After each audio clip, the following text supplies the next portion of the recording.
Welcome back, Rotarians and guests, to the Rotary Club of York, where our mission is to improve life in the city of York by connecting our club's diverse community leaders through fellowship, action, and service. I'm your president, Wilda Ream, and I hope everyone had a wonderful Thanksgiving holiday with your loved ones. As you know, we start off our meetings by reciting the four-way test, so please join me. Is it the truth? Is it fair to all concerned? Will it build goodwill and better friendships? Will it be beneficial to all concerned? Rotarians use the Rotary four-way test to guide our actions and words. The Rotary Club of York is committed to celebrating the diversity and uniqueness of all people, treating everyone with courtesy, dignity, and respect, and we expect the same from everyone we encounter. Embracing diversity and promoting equity is essential for the betterment of our club, our community, and the world. Today, our opening song, America, My Country, 'Tis of Thee, and the pledge will be led by Cal Weary, followed by the invocation by past District Governor Dick Brown and visitor introductions by Rich Randall. Rotarians, please join me. My country, 'tis of thee, sweet land of liberty, of thee I sing. Land where my fathers died, land of the pilgrim's pride, from every mountainside, let freedom ring. I pledge allegiance to the flag of the United States of America and to the republic for which it stands, one nation under God, indivisible, with liberty and justice for all.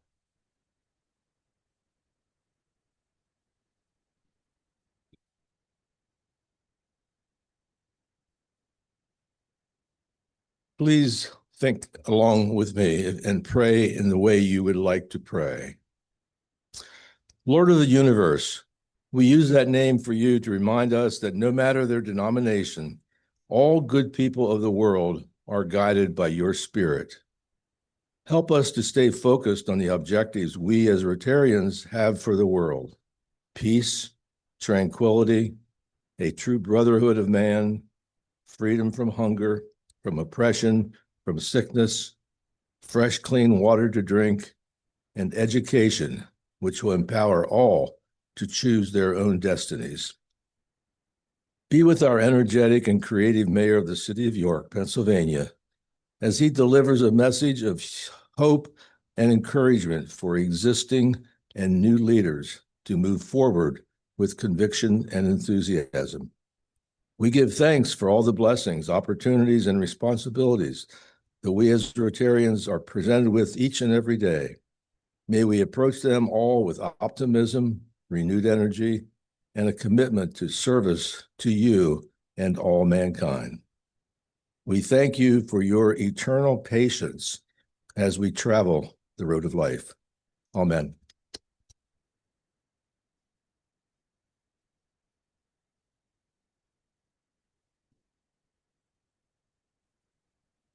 Good afternoon. I'm pleased to have the honor of introducing our guests for today's meeting. Guests, when I call your name, please stand and remain standing until President Wilda has welcomed you. First is visiting Rotarian Mina Yi Merizaldi, Home Club Media. Nate Keller, guest of DGN Aaron Jacobs.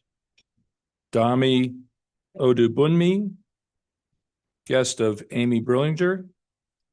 Kevin Irving, guest of PDG Dick Brown.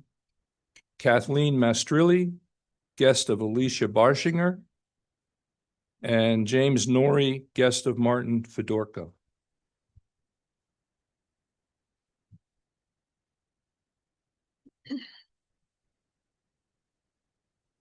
Guests, we're so glad to have you here with us today. Whether this is your first visit or you're back again, it's always a pleasure to have new faces in the room. If what you see here today resonates with you, we'd love to have you consider becoming part of our Rotary family. Rotarians, please help me welcome our visitors. You may be seated. And now for some announcements. We ask that you keep Rotarians Jeff Hines and Patty Stirk in your thoughts and prayers. Jeff is currently in Hershey Medical following an emergency open heart surgery this past weekend. And also continue to keep Rotarian Michael Haiti in your thoughts and prayers as well, as he continues his life in a new way. The Membership Engagement Committee will meet on December 8th at 8 o'clock on Teams. The Student Education Committee will meet on December 9th at 8 o'clock on Zoom. The Communications Committee will meet on December 9th at noon on Zoom. And the PPE Committee will meet on December 10th at 8 o'clock on Zoom. If you ordered Rotary gear and selected that you wanted to pick it up at Rotary, unfortunately, it is not here today. I know, Santa got waylaid. So it'll be here next week, though. So you can make plans to be here and pick that up after the meeting next week. Again, sorry to delay that anticipated arrival, but it will be here next week. At this time, I'd like to invite President-elect nominee Kelly Gibson for an exciting announcement from the Service Project Development Committee, or otherwise known as SPEEDY.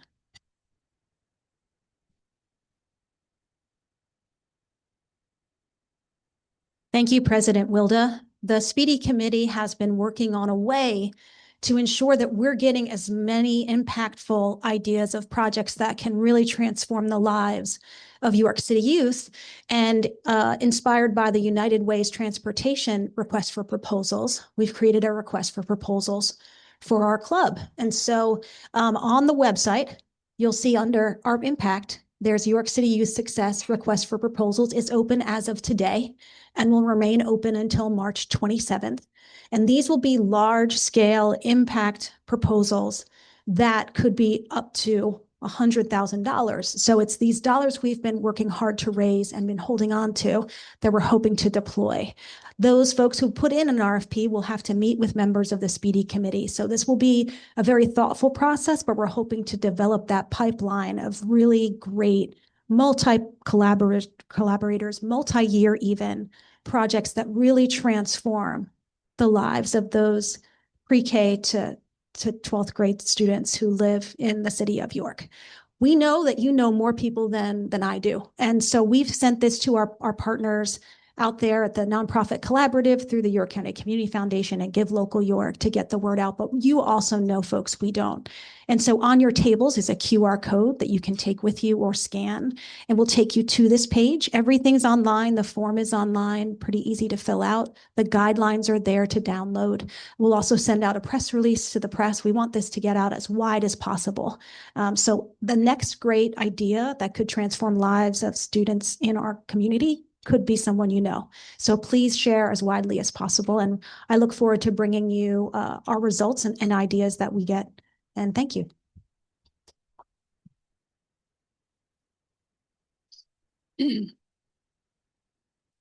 Thank you, Kelly, for leading this committee's work on this important strategic milestone for our club. I'm excited to see what kind of projects are submitted. And as Kelly mentioned, please share that far and wide throughout your networks. And now I invite past President Josh George to the podium for new member inductions.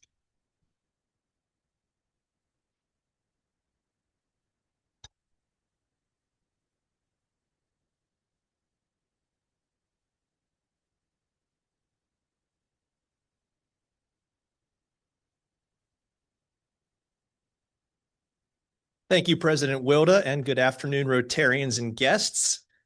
We finish off our year with inducting some new members here, like we spend, very fortunately, most months of our year inducting new members. We're very fortunate as a club to be able to welcome new folks into our fold frequently. And this is our annual, or monthly rather, tradition to do so. So I would like to introduce you today to 5 new members. None of them are wearing Christmas hats or Santa outfits, but they could be very soon. So look for them in a new outfit at some point down the road here, not too far away. And without further ado, I will start with Paula Hutchinson. Paula, can you smile and wave and let everybody know who you are? Paula is a graduate of Boiling Springs High School and went on to West Virginia University, where she earned her bachelor's degree in psychology and her master's degree in counseling. She is the Director of Employee Partnerships for APOS Health. Her community service includes volunteering at the Scholastic Book Fair in the Central York School District and serving as a past foster parent. Her hobbies include golf, reading, and exercise, and she is proposed for membership by past President Jackie Summers. Ladies and gentlemen, Paula Hutchinson.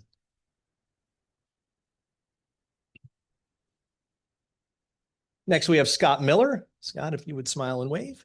Scott is a graduate of West York High School and went on to York College of PA, where he earned his Bachelor of Arts degree in political science, and then the Widener University School of Law, where he earned his JD. He is the chief of staff for the city of York, and I hear he's here today to keep Mayor Helfrich in line, because you just never know when Michael might say something that he shouldn't. So you bring your attorney and your chief of staff to protect you. Scott's community service includes serving as a lay minister at St. John Episcopal Church. He is a past chair of the local Young Republicans. He is a volunteer for the York County Crop Walk and is an author of various articles and books. His hobbies include reading and writing, and he's proposed for membership by Tony Schweitzer. Ladies and gentlemen, Scott Miller.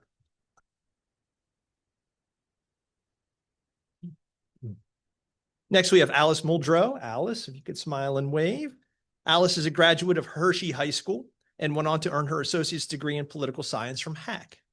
She is the vice president of human resources for Dacio. I actually met Alice years ago when she was in banking, so some of you might know Alice from their banking career before she went to work with Dacio. She's been very active in the community. Her community service includes serving as a past board president for the York Literacy Institute. She's been a board member for the Buy Local Coalition. She is a board member for the Shine Music Foundation, and she has been a supervisory committee member for White Rose Credit Union. Her hobbies include spending time with her family and her grandchildren. And she is a past Rotarian at the Uptown York Club. This is the second month in a row we've brought somebody from the Uptown York Club to our club. So graduation in all respects. And she is proposed for membership by Andrew Koplitz. Ladies and gentlemen, Alice Muldrow.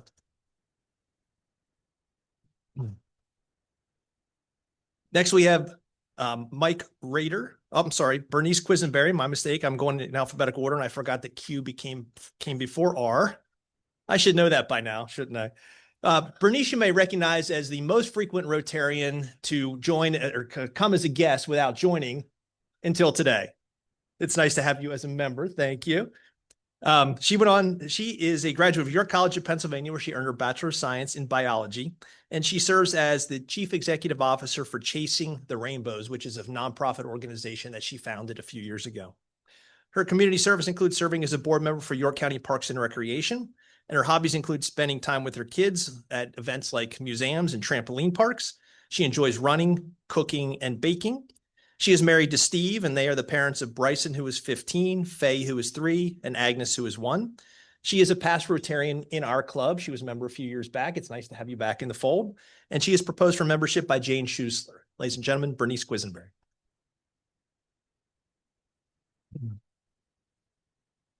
And since I now know that R comes after Q, next up is Mike Rader. Mike is a graduate of Susquehannock High School.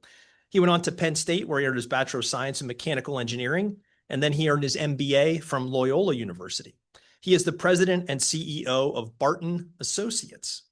His community service includes serving as a member of the York County Community Foundation Sustainable Energy Committee, and his hobbies include RVing, gardening, and spending time with his family.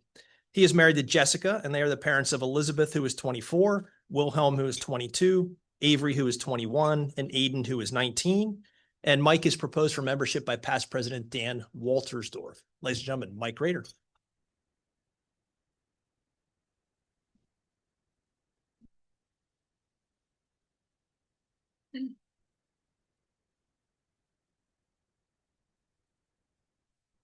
Thank you, Josh. And welcome to our Rotary Club. Well, I'm so glad that you've joined us. You're now part of a community that cares deeply about making a difference right here in York and around the world. We're excited for the energy, talents, and perspective that you bring. I know you're going to find meaningful ways to get involved, a committee or two to join, and hopefully we'll build some lasting friendships along the way. Rotarians, please help me welcome our new members. Thanks. And you may be seated. And now, District Governor nominee Aaron Jacobs will introduce our speaker for today.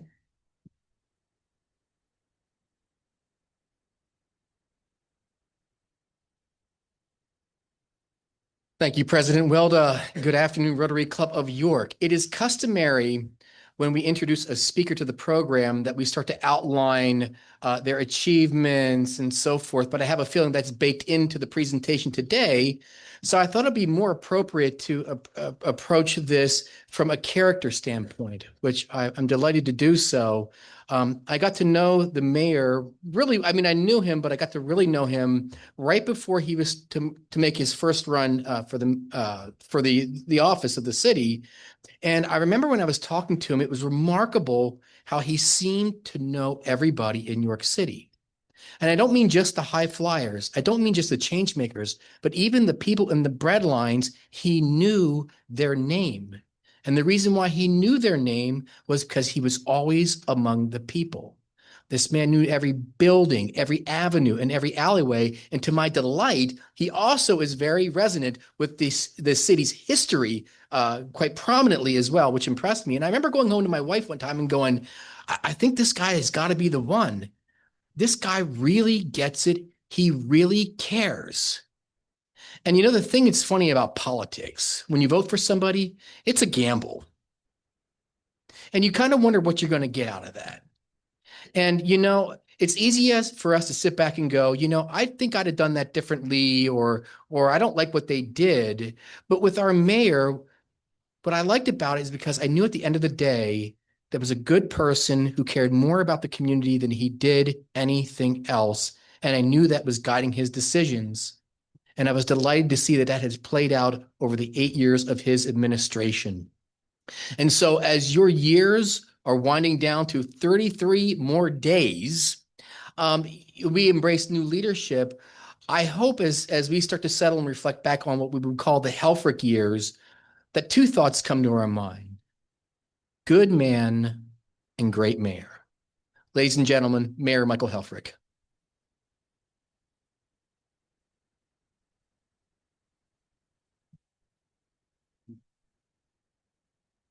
Aaron, you're not supposed to make somebody tear up before they have to address a crowd. But thank you for those kindest of words. And want to thank you all for having me here. It is wonderful now. Gosh, some of you, it's been 20 from years since I've met you, right, Dick? But it's so great to come into this room and now see so many people that I didn't know that I now consider friends.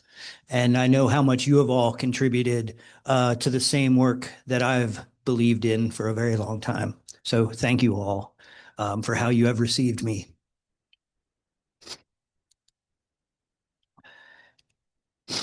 Darn it, Aaron. You got me on. Thank you, members of the Rotary Club of York, for your continuing contributions to York City and for the respect you have shown me and my staff for the last 8 years. As an elected official starting in 2012, I faced many personal challenges while trying to contribute to the betterment of my community. Now, before I say the next thing, I was asked if all my speech supports the 4 standards of Rotary. I'm not sure if this next statement does, but it's an example of what I've been facing from naysayers over the years. So I remember in March of 2012 at my 5th city council meeting, while I was being sued by Mayor Bracey to have me removed from public office, City Solicitor Don Hoyt came up to me and told me I was an embarrassment. I have faced 8 procedural and legal challenges to my holding office in York City, and I've overcome every one. I hope after 14 years of service to my community as an elected leader, my record speaks for itself and I have proven any naysayers wrong. My main reasons for wanting to become mayor were to improve the lives of the people of York City, mostly by attacking generational poverty, providing opportunities for upward mobility for our residents, providing safe recreation for our young people, reducing the violence among our youths, and by reforming our police department to reflect our community and to improve interactions with our officers. I am pleased today to share with you some of our accomplishments, as well as outstanding issues that still need to be addressed. As time is like a mist that obscures some of our most important accomplishments, I will take us back to the before times, the time of COVID. The York City Bureau of Health is one of only 4 city bureaus of health in Pennsylvania. When COVID hit, we were some of the only people in our state prepared to document every case and to respond with assistance, and in some cases, business closures. We were able to track store owners who had COVID, but were still working and interacting with hundreds of customers. We closed such businesses, and York's COVID rates were consistently less than other communities of equal size. Johns Hopkins recognized our efforts as the role model for what communities should be doing. At the same time, you may recall the murder of George Floyd occurred in June 2020, sparking violent protests around the country. Seeing the mistake that so many local and state leaders made, sending in police to try to control people protesting against police, see where that goes? I ordered all of our officers away from the scenes of protest and had them silently waiting in buildings just in case they were needed. I offered protesters City Hall, the police station, and parks and streets to voice their protests and share their reform ideas. I am pleased to say that our incoming mayor, Sandy Walker, was with me at the police station until 11 p.m. when the protesters felt they had had their say and dispersed without incident. We had only one act of violence in our city, and that was instigated by an individual who was angry about being caught in traffic due to a protest. After discussing my response to the events with a professor from Ohio State who analyzed the constitutionality of suppressing the protests, he replied that we were, once again, an example for the whole country of how you could allow protests and reduce tensions at the same time. This leads me into a string of firsts for our York City Police Department. Our version of the Group Violence Intervention Initiative is now recognized as the leading method of reducing violence in urban communities. I believe my unorthodox choice of choosing Commissioner Muldrow, possibly relation, no relation, I don't know, our new member, Muldrow, so where'd you go, House? There you are. My unorthodox choice of choosing Commissioner Muldrow to lead our department was one of, if not the best decisions of my 8 years.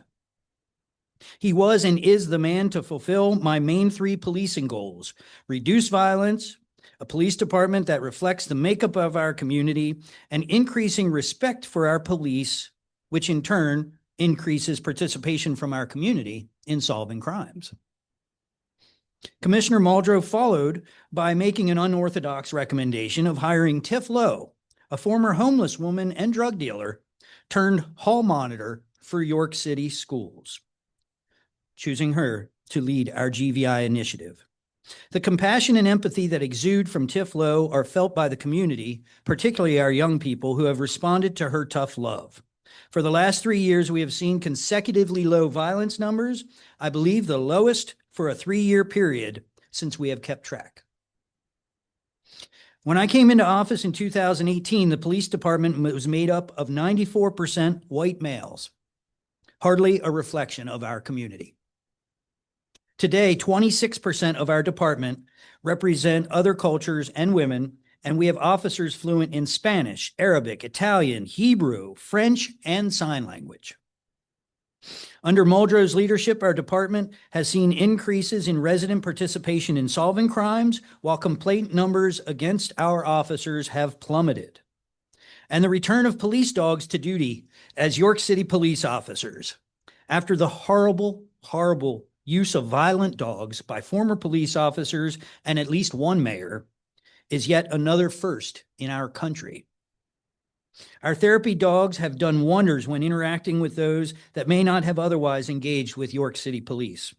While improvements still need to be made, such as improving our ability to communicate with Haitian and Asian residents, I am proud of meeting my goals through the assistance of the incredible women, men, and dogs of the York City Police Department. Being the grandson of a York City firefighter, it is hard to not say something about our nationally recognized fire department. There's a little joke at my director's meetings because I rarely have any response or directives for the fire department. The leadership and ranks have made my job easy. I'm proud to say that our department now has or has on order the most modern and effective equipment they have had since at least the 1960s. We were also able to work with the fire union to increase the number of firefighters while reducing overtime expenses. And our Rex Laurel fire stations, among the 5 oldest working stations in the country, have finally received the restoration and respect they have long deserved. Now, a future mayor will have to look to the other stations, particularly the Vigilance Station, the next in line for improvements. Now back to our young people. Before I came into the office of mayor, I determined what my barometer would be for success. How are the children? Creating more places for our young people to recreate is a goal that I will not see fulfilled during my tenure, but good things are in place. I worked hard to open new facilities and failed, but we have one on the horizon. Soon the Sylvia Newcomb Center will have a new 5,000 square foot gym for our young people. The Vonnie Grimes Gym has been greatly improved with the help of Royal Square, and programming has been increased by our recreation specialists, Diaz Woodard and LaQuinn Thompson. The softball fields have seen a huge makeover, and more than half of our 24 parks have been improved with modern equipment. And of course, the Kiwanis Lake, Market Street, and Continental Square improvements have made a huge difference in the aesthetics and use of these city resources, thanks to you here at the Rotary Club of York. Public Works is also assisting the county with installing and providing free Wi-Fi for the residents and visitors to the city of York. Our Department of Economic and Community Development has provided over $1 million in COVID relief and business startup grants to entrepreneurs and nonprofits.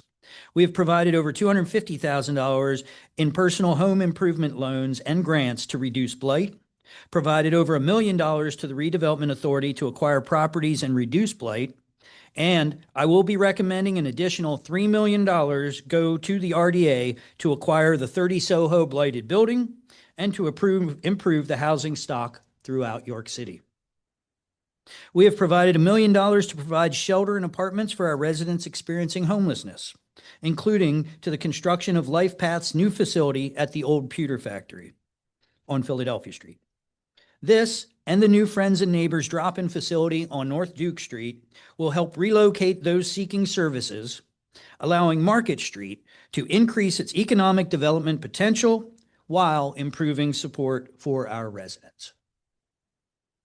There have been so many new development projects, from Royal Square to the Yawns to statewide and more.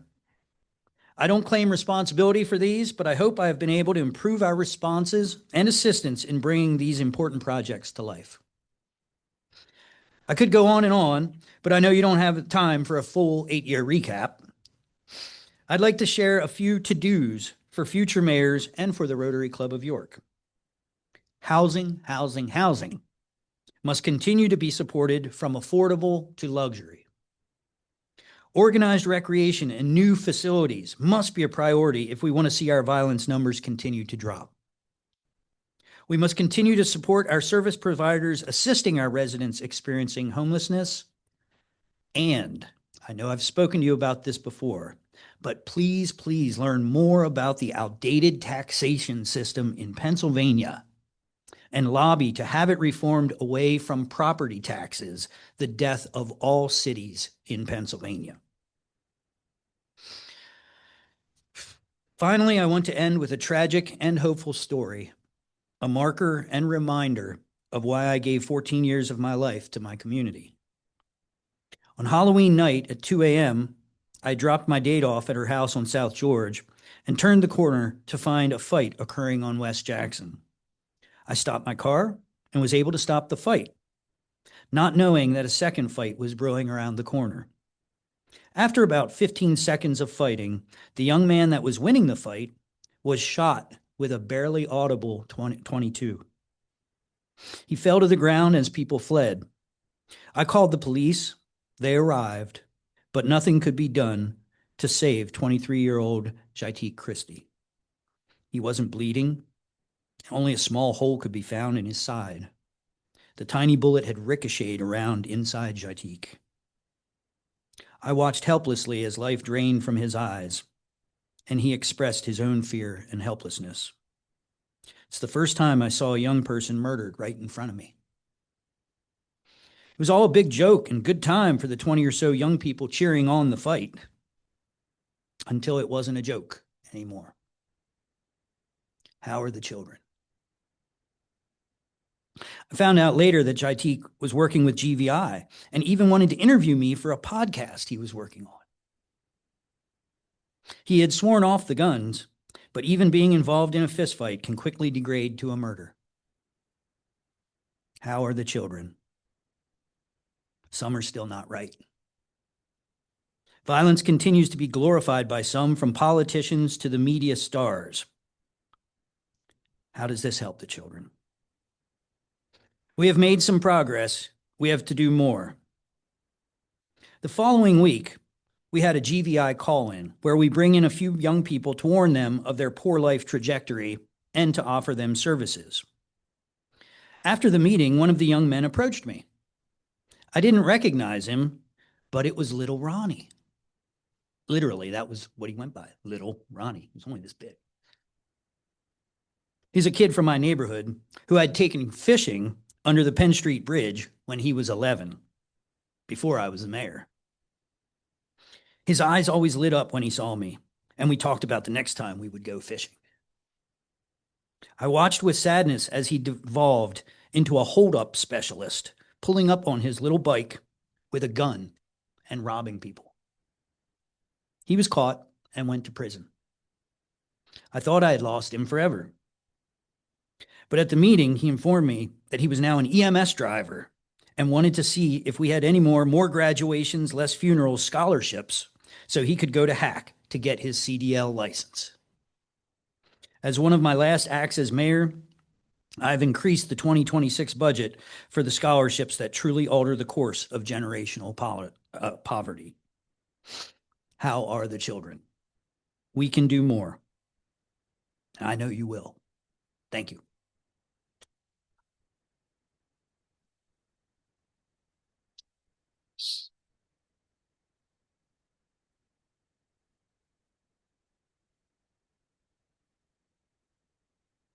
Thank you. Thanks, friends. I think I have time to take a couple questions. I know the biggest question is, what am I doing next? Not talking to anybody for like the next few, no, just kidding. But no, I'm looking at clearing out a collection of antiques. I'm now a dealer in early photography, antique photography, 1840 to 1870.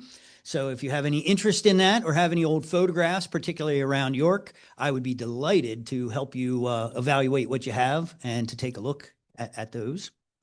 I just rented the beach house down in Myrtle Beach to go spend the first time since April, which is horrible to say, with my 10-year-old daughter. So I FaceTime with her every week, but obviously that's not the same. But so those are my big plans. And to continue to work with Fred Rosenmiller and a great team that we have working on the 250th anniversary celebration for York, the capital of the United States, because it appears that most of the country wants to recognize Philadelphia in 1776, but I'm not sure how much they're going to recognize us. So we might be on our own, which it's York. We're used to that, right? I will continue to be working and leading that committee. The incoming mayor has agreed to let me continue that work. So we'll be working on that. Can I answer any questions? Who do I have? Yes. Yes, thank you, Mayor. I wanted to ask you, because we were involved with Commissioner Muldrow on the facility that was in the old Children's Home of York building, and I wondered if you could give us an update on that. Yeah, that's the one that I mentioned. So what we found was that if we tried to redo the whole building, originally called the Pine Street Center, now the Sylvia Newcomb Center, most recently the Children's Home of York was there. If we tried to redo the whole building, it wasn't in our budget. We were talking $7 million, $8 million.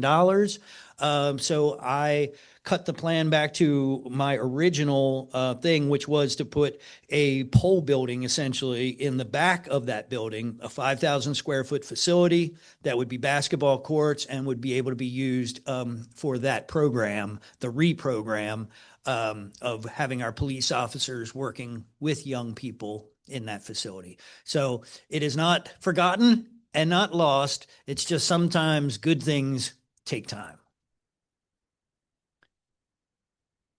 And thank you for your patience with that. Anything else? I'm sure I've.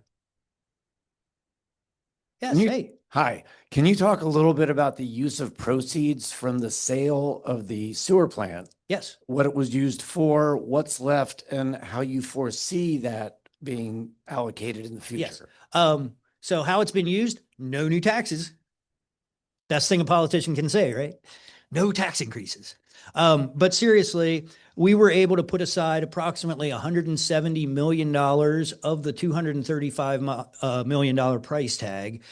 We had to put 60 of that into the debts of the sewer authority, and then also some of the city debts. I think by either because some of the bonds could not be called right away, I couldn't pay off all the debts of the city, but I have paid off all of the debts of the city and have in reserve the money to pay off those final bond payments. So we will be completely out of debt by 2027.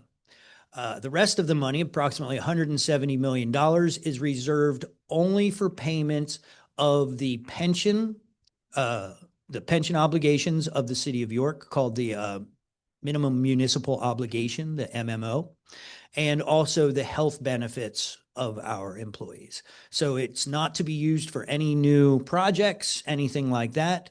At my last count, out of the 170 million, because it's the first time that the city has actually made money, we haven't had money to invest in anything other than our pension fund, which did make money, but that all goes to pension also.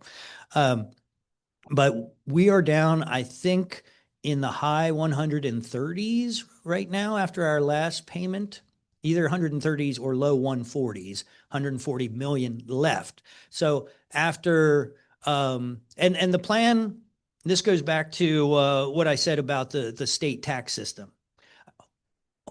Virtually all cities are doomed to failure in the current makeup of our cities. In the 1960s, cities were the center of wealth production.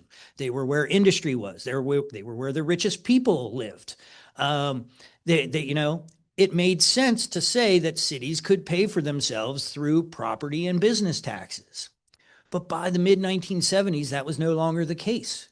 Suburbanization, environmental laws that pushed industry out, and then the flight from the cities all ended up having us in this unwinnable situation where you're asking for the poorest people in your community to pay for the center of the county, the center of services, the center of government buildings that don't pay taxes. We are still, the plan was to sell the wastewater treatment plant and buy as much time as we could get, because we were at the bottom, or I don't know how you would say it. We were in the worst end of failing cities in Pennsylvania. And now we're in the better end of failing cities in Pennsylvania. So my goal was to let other cities fail before us, so that hopefully eventually the suburban legislators in Harrisburg would get the pressure to revisit the 1960s formulas for taxation. And I know some of you know, if you've heard Seth Grove probably talk a little bit about his efforts. They unfortunately failed. But the goal is only to pay for, we were hoping that it would last 15 years, that the proceeds would buy us 15 years of solvency until, again, these others failed, and hopefully Harrisburg changes the system. So far, we've only cut into $20 to $30 million of the original principal, And so I think we are still on track to making it easily another 10 years of solvency without the need for raising any kind of taxes or anything like that. Does that answer? Yep. Okay. Thank you for your accomplishments. How do you feel about raising the Union Lutheran Church? About raising it?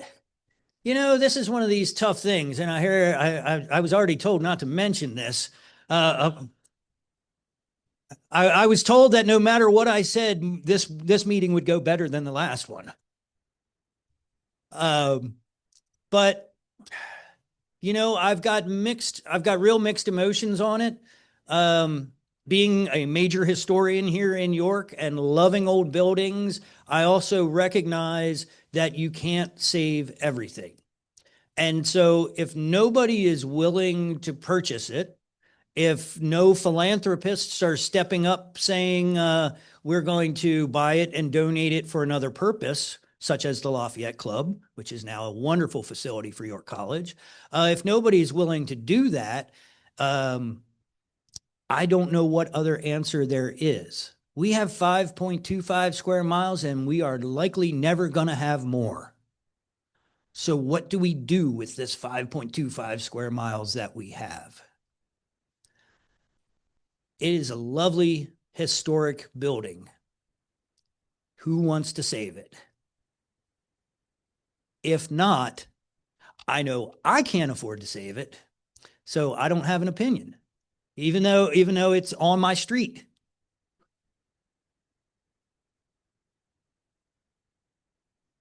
And what, you have an opinion?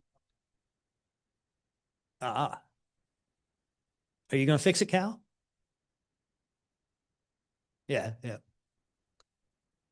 Answer anything else. Come on, they're getting harder. Hit me with a harder one. No, right? Yes.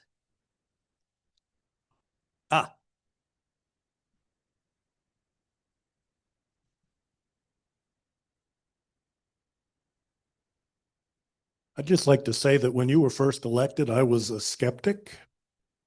Me too. None. And maybe for the same reasons that I was a skeptic. But I would like to congratulate you for, as much as anyone in the position that you were in, I think you've been honest with the citizenry of York.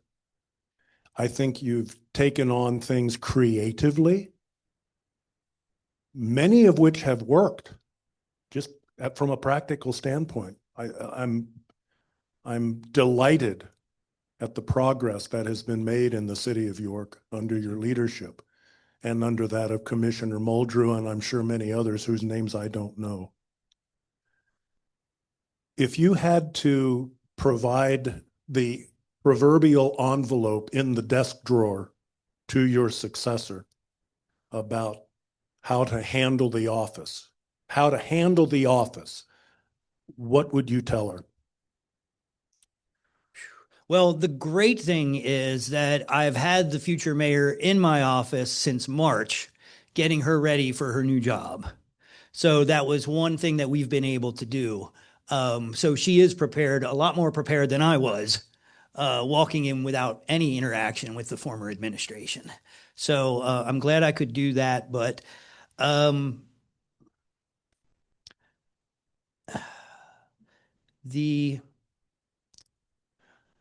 I have a saying, and it sounds a little bit mean, but it's not meant to be. And that is that nobody ever tells the truth. And it's not meant to be mean. It's just that we as human beings always want to make ourselves the hero of the story. It's a natural inclination. We didn't do anything wrong. It was obviously the other person that did something wrong. So if you imagine, other than my how are the children doing, remembering the example of Solomon and trying to figure out how to make decisions between these parties that are saying completely opposite things, taking your time and not believing anybody and making sure you check all of your facts over and over again until you are satisfied. Because again, it's just human nature. We all want to be the heroes, right? And so when we come in and our neighbor did something, obviously it was our neighbor's fault. Or, you know, the inspectors found something that we didn't like. Of course, it's the inspector's fault. You know, it works that way. So that's probably my biggest thing. That and just spend as much time with people as you can, and make sure that that everybody, no matter who they are, whether they're homeless or billionaires, feel they can come to you on the street. Hopefully not too often. Gets a little exhausting, but hopefully they can come to you on the street and really communicate with you and share the positives and negatives so that you can learn. Just keep learning too. Keep learning. It's been a fun ride. Thank you, everybody.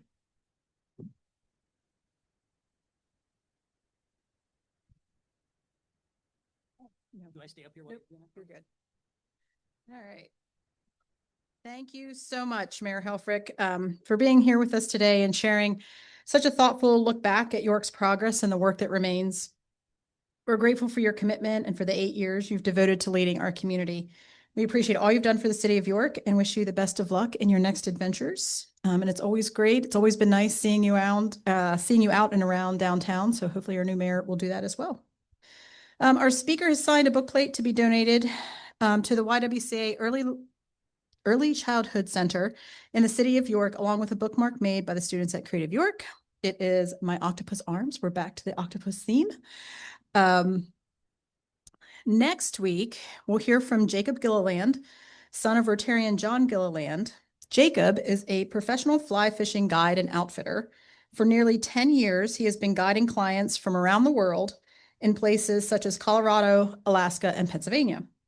Between 2014 and 2018, Jacob hiked across America's 3 major long-distance hiking trails, totaling 7,536 miles, and achieving the highly coveted Triple Crown of long-distance hiking. Only 400 individuals in the entire world have completed this challenge. He will be sharing how this accomplishment has impacted his life and how his experience may hopefully motivate people to accomplish their own dreams and think outside the box. And with that, this meeting is adjourned. We'll see you next week.